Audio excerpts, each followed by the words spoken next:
How come some of the origins of certain sounds don't get talked about enough? Well, luckily for me, I came across the electronic pioneer of the 90s, Richard D. James, otherwise Really? known as So what? Aphex Twin. Yes, his works from the 90s in electronic music space are still celebrated to this day, and for good reason. It's no surprise on why his debut was so ahead of the curve. His debut, Selected Ambient Works 85 to 92, released on November 1992, was quite ahead of its time. Now, when it comes to the greater context of his works from the 90s, he also expanded on his ambient aspirations with Saw Volume 2, also exploring with more wild experimentation sounds with I Care Because You Do, created the sound that will be drill and bass with an extra project under a different alias, made his best record with when he reached his peak on the Richard D. James album, and how could I forget the EPs that would come out during the 90s as well, especially Come to Daddy. With Saw 85 to 92, there's a level of importance when it comes to electronic music for the 1990s. Electronic music was used quite a bit before the 90s. There was the dance music legends before the 90s who pioneered the sound of electronic music, such as Giorgio Moroder, who helped Donna Summer score a hit with I Feel Love in 1977, which explored that electronic sound for its time. Acid techno came out of the late 1980s during the Chicago acid house scene. This was from its signature squelch sound from the Roland TB-303, but with harder techno rhythms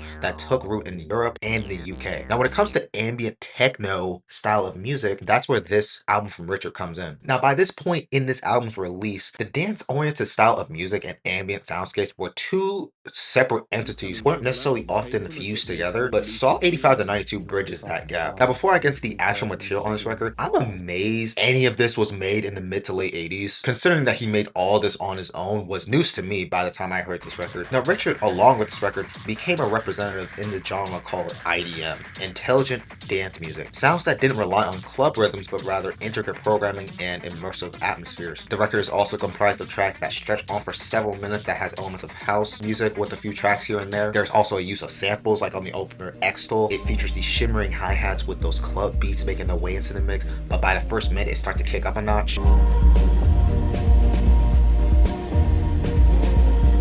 Those faint vocal melodies you'll hear in the background alongside these gorgeous ambient sounds are from Evil at Play by Steve Jeffries, Mary Carey, and Donald Gregg. The sample itself isn't just looped, it's chopped, re-triggered to create rhythmic patterns, and the audio is heavily processed with EQ. Green Calx has that amazing squelchy synth lead melody. The sound of this track is quite blurry and abrasive, but it's due to that sample that it thrives off from. Specifically, all the samples from this track are from the 1987 movie RoboCop. I'll play a few parts for you here.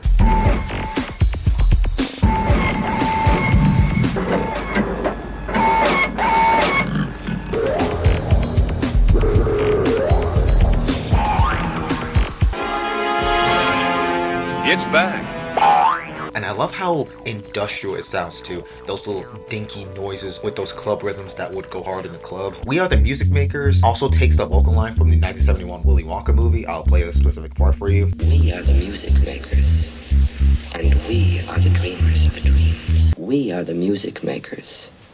There's a strong and heavy bass line and programmed with intricate drums. Over time, there's a soft piano passage while the bass line subsides. The ambient sounds of this record are also the record's greatest feature. Granted, I would say that it's not really an ambient record, but it definitely plays a role to a degree. Pulsewidth is the kind of track that you would more than likely hear nowadays with the beat alongside those hits of hi-hats accompanied by synths that slide in and out. The reverb is heavily used on this record too, like on the song Aegisbolus. The atmospheric sounds along with the electronic dashes, which forms that backbone. Like, I love how the bass line slides up and down in pitch to create an intricate rhythm. Scott Key's 7th Path sounds very dark with its hazy and stretched out hi-hats. Same thing with Head Feeling, but it sounds more like if a horror movie had like a rave scene in it. But Ptolemy drives more on a dance beat than ambient. The song I is straight up ambient. Again, it's surreal that any of this was made in the mid 80s. Helios Fan has wild rhythms, and I would say that plays as like a blueprint for Richard going forward in his discography. Now, I enjoyed this record as a whole. The level of intricacies, rhythms, and artistry that Richard was doing with this style of music be widely recognized as a sonic pioneer for IDM, pushing boundaries in sound design, genre fusion, and rhythms from here on out. On Song 85 and 92,